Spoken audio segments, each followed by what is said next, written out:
Hi guys, I'm Marticore, and I think PlantSims deserve some justice. Because come on, what is this? I feel very qualified to make this video because I actually became a PlantSim for a day. I'm not a fan of occults in general, but PlantSims? Man, do I love them. So I'm going to tell you everything I know about them when it comes to The Sims 2, as a part of my occult series that usually happens for Halloween, but PlantSims aren't spooky enough. They're lovely. The Sims 2 Seasons is when PlantSims first appeared in the game as a permanent playable state. In The Sims 1, it only appeared as a temporary effect of a spell from making magic. In The Sims 2, not only can a sim become a PlantSim, there are also two pre-made PlantSims in River Blossom Hills. Rose and Daisy Greenman. PlantSims have green skin but warmer toned than aliens, yellowy green eyes, and leaves on their head instead of hair. Their skin is also covered in a beautiful plant pattern, including one branch on the left side of their face. Just a detail. This unique look, as with many occults, is just an overlay, and there are human genetics hidden underneath. By default, PlantSims wear a special leafy outfit with very cool woody boots, but this can be changed like any other clothes. The leaves on their head can't, at least without mods. But you can remove their eyebrows or any facial hair that they have to pretend they don't have any human hair and make it more realistic. As realistic as being a half plant, half human can be. How does one become a PlantSim? It's Simple. In Seasons, gardening was broadly expanded, as you can grow crops in garden plots or on fruit trees. The plants get infested by bugs, and spraying them will be required to keep them healthy. If a sim sprays the plants enough times, they may randomly become a PlantSim, which suggests that this happens from pesticides. How many sprays, you may ask? After 15 sprays, any further spray has a 10% chance of transforming the sim into a PlantSim. So it may only take 16 sprays, but for example, in my game when I was recording for this video, it took 35. But keep in mind that it only counts if you stay on the lot the entire time.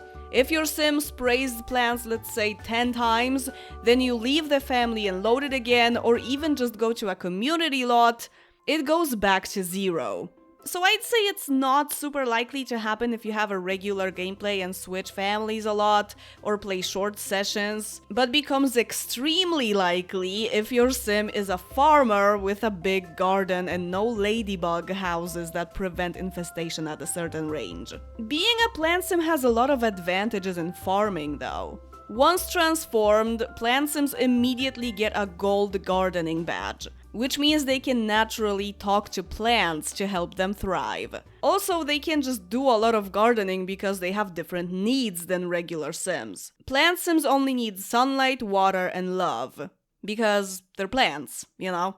So as long as they're outdoors in daylight, have access to water such as showering, drinking, or swimming, and plants or other sims to talk to, they're perfectly happy. The Sims wiki says that getting them close to a window will increase sunlight, like a regular window, but this is not true. They have to either be outside, in a greenhouse, or close to a garden lamp. Garden lamps are good to use inside when the sun is down, but you can also use them in the middle of the day if you manually turn them on.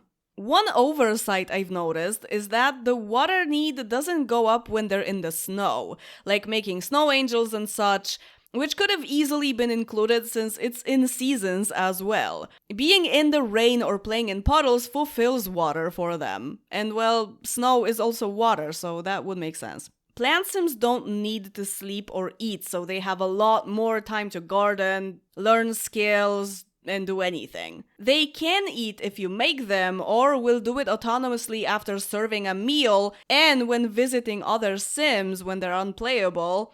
But they will become fat easily from eating, since the game understands their hunger need as always fulfilled. As for sleeping, they can only nap, there is no sleep option on the bed, and will only nap for like a second, unless they sleep in bed for a bit after woohooing. It's not all flowers and sunshine though, as there's a lesser known fact about PlantSim needs.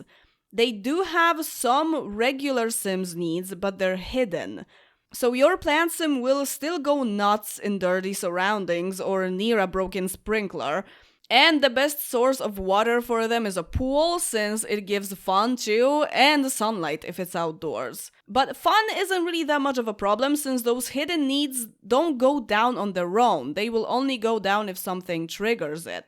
At least from what I observed in years of playing PlantSims. The Sims Wiki says that they will lack comfort after doing certain activities, but I tested it with the most uncomfortable interaction, that is posing. Human Sims will be miserable after several hours of posing, but PlantSims are totally fine. And any interaction that affects a human Sim's hygiene will affect a PlantSim's water motive. If their water need goes down too much, they will pass out and can only be rescued by another Sim watering them. Or if they live on their own and there's no one to save them, they would have to wait for the rain. If their sunlight need goes down, they will run outside to try and fulfill it, but if it's nighttime, they will pass out as well, and only the sunrise or a garden lamp will get them back on their feet. They can also become wilted, which makes their skin, head leaves, and eyes appear more brown. They cannot die due to low needs though. They will only be annoying. Which means that PlantSims have fewer ways to die because they can't die of hunger or of fright, for example. What a relief! Oh, and PlantSims can still have allergies in spring. You know, the tiny sneezing interactions, they still happen. Hope they're not allergic to themselves. Would that be an autoimmune disease? Let's not think about it too much. What can PlantSims do that other Sims can't? Because talking to plants is not exclusive for PlantSims, it comes with the gardening badge that any Sim can get if they garden a lot. First, they have idle animations such as Plants Love Me, which this particular one can have either a positive or a negative result, but it doesn't affect the Sim. It's just an animation that plays when they have nothing to do. They can spread spores of happiness that other Sims close to them can smell, and it increases their motives. Other PlantSims included. The spores can only be spread if the PlantSim is in a good mood, but regardless of aspiration score, so there's no such thing as unhappy spores, and they can still spread them if they're technically unhappy. They can also prank other Sims by blowing a pollen cloud on them, and this will affect another PlantSim as well. They will, rub their eyes. PlantSims have the same tolerance to cold weather as a human Sim. They can freeze, but they are pretty much immune to heat, since the sun is their life source. They can get hot, but they will never have a heat stroke. They can't get a tan through sunbathing either, but this is due to the skin being an overlay, and it doesn't only apply to PlantSims. You can't even force it with a mod. In my understanding, I think this is because the tan is also an overlay, so they can't coexist. PlantSims are the only occult that can produce offspring of the same species. They can have babies through woohoo like human Sims, and then the babies will be human, even if made out of two PlantSims, but they can also grow a plant baby, so they can reproduce asexually. Both male and female PlantSims can do this, and the baby's gender will be random either way. Apparently there were occurrences of twin plant babies. I think this is possible, but I was unlucky with it. What I can tell you for sure is that the fertility treatment benefit doesn't work on the PlantSim way of reproducing, it only works on pregnancy specifically. Plant babies are genetically combined from the human genetics of the Sim that grew them and the so-called ideal PlantSim, a hidden NPC that doesn't appear in the family tree but always volunteers as a DNA donor. He is male with distinctive face features such as a large pointy nose, big eyes, and elf ears. Fun fact, ideal PlantSim is technically not even a PlantSim, because he doesn't really need to be, I guess. Plant babies also inherit their playable parents' personality, but with a randomized zodiac sign, and all of their skills, but when it comes to talent badges, they always get gold in gardening, duh, but whatever other badge their parent has in gold, they get the same one in bronze. That's how it works. So if you have multiple generations of grown PlantSims, at some point, not only will they just be identical to the ideal PlantSim, as more and more of his genetics will be in the mix, but also you may end up with a newborn sim that already has all the skills maxed out. And on top of that, Plantbabies don't require being taught any toddler skills because they already have them. Oh yeah, they're called Plantbabies, but they're actually toddlers. They have a similar green skin overlay with a similar pattern and green eyes as adult PlantSims, but wear a grass skirt and have a big daisy on their head. They also thrive on sunlight, water, and love, so to take care of your plant baby, you need to let them play outside a lot. Best would be to put their toys outside, bathe them, give them water bottles because bottles give them water, and interact with them. Another fun fact, when a baby or toddler vomits on a PlantSim, their water need goes up. Did you notice that?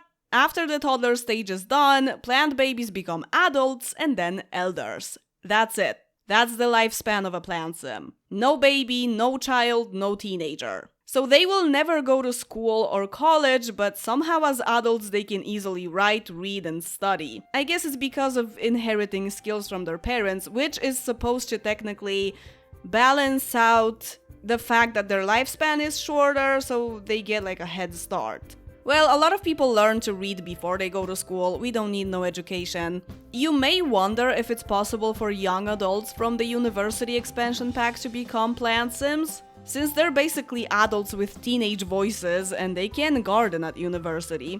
There are certain mods that allow that, but it's not possible in the vanilla game. Your college student can do nothing but spraying plants and it will never happen. Only adults and elders can become PlantSims. As long as this is a permanent state, Sims can be cured from PlantSimism. And that applies to Sims born as PlantSims too, of course. All it takes is calling up the Garden Club member or the Gypsy Matchmaker and buying the Plantofic C potion from them. After drinking the potion, PlantSims go back to their human form with whatever genetics they had underneath. But you can't cure a toddler, like the plant baby, so either wait for them to grow up or make a human baby in the first place instead. Cured Sims keep their gardening talent badge so they can still talk to plants. And of course they can become PlantSims again from spraying. And that's it! I found out a few things myself from researching and testing, so I like how these videos also organize my own knowledge about The Sims too. Tell me in the comments if there was a particular thing that surprised you. Was it the vomit increasing water? Was it the allergies? Was it the hidden motives? Let me know. I hope it was a nice watch. Remember to stay hydrated, and as always, thank you very much for watching this video, and see you in the next one. Bye!